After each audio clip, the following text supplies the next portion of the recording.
పడిసోళ్ళంతా ఏం ఆలోచన చేస్తారులా ఈ తాపకు గట్టి గూకోవాలి ఏదో ఒకటి సర్కార్ నౌకరి కొట్టాలి అనుకుంటారు. నోటిఫికేషన్లు వస్తట్టు లేవు అందాక ఇల్లు గడుచుడు ఎట్లా అనుకున్నోళ్ళు అయితే ప్రైవేట్ కొలువులు చూసుకుంటారు. ఇక కొందరైతే అసలు ఈడ బతకటానికి ఏం లేదన్నట్టుగా బయట దేశాల తొవ్వబడతారు. ఇట్లా ఎవ్వళ్ళు మందలిచ్చినా నేను అది చేస్తా ఇది చేస్తా అని చెప్తారు కానీ వ్యవసాయం చేస్తా అని మాత్రం అనరు. కానీ గిల్లు అదే తొవ్వల పోతున్నారులా.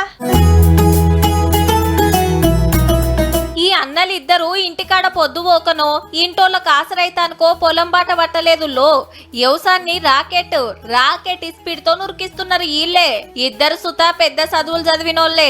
నల్గొండ జిల్లా ఎర్ర చెరువు తండాలు ఉండే బాలకృష్ణన్న సాఫ్ట్వేర్ కొలువు ఇడిచిపెట్టి మిర్చి పంట పండిస్తుంటే, సూర్యాపేట జిల్లా రాజానాయక్ తండాలుండే బిచ్చు నాయక్ అన్న సర్కార్ కొలువు కోసానికి చదివి ఇదంతా కాదని చామంతి పూలు పండిస్తున్నాడు.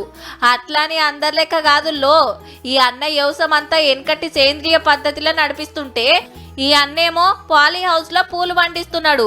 బాలకృష్ణన్న ఈ ఏడు బిచ్చు నాయక్ అన్న నిరుడు ఉత్తమ రైతులుగా అవార్డులు కొట్టిండ్రంటే చూడుర్రిగా ఏ లెవెల్ ఉరికిస్తున్నారో వ్యవసాయాన్ని. 15 క్వింటాలు వస్తే దాదాపు అరౌండ్ గా నాకు 7 లక్షల దాకా వచ్చిందండి. 7-8 లక్షల దాకా వచ్చింది. అందులో 1 లక్ష దాకా ఇటు పోయినా గానీ నాకు సింపుల్ గా 6.5-7 లక్షల దాకా మిగిలింది. అగనట మా నోడు ఎకరానికి 10-20 వేలు ఖర్చు పెట్టి 7-8 లక్షల పంట తీస్తుంటే, ఈ అన్నేమో 6 లక్షల పెట్టుబడి పెట్టి 10 లక్షల పంట తీస్తున్నాడు.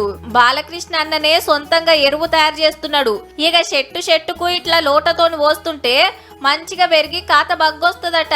అంతేకాదు కారం పొడి పట్టించి అన్ననే మార్కెటింగ్ చేసుకుంటాడట. అగో కారం పొడి ప్యాకెట్లు అన్ని సంచిలేసుకొని పోతున్నాడు. మంచిగా నీడ పట్టు కూర్చొని కొలువు చేసుకోక ఎండల చెమట తీసుడెందుకే అన్న అని అడిగితే, జాబ్ అంటే మార్నింగ్ నుంచి ఈవినింగ్ వెళ్ళాలి, కొంచెం స్ట్రగుల్ గా ఉండేటోని. ఇక్కడ ఏంటంటే మార్నింగ్ వస్తాను, హాయిగా ఉంటది, అంత నాకు ప్రెజర్ అనేది ఉండదు.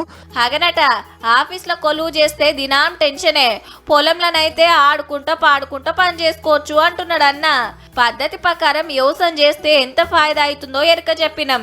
ఇక కొలువులే చేస్తామంటారో ఉన్నంతలో వ్యవసాయం చేసుకుంటారో మీ ఇష్టమిగా.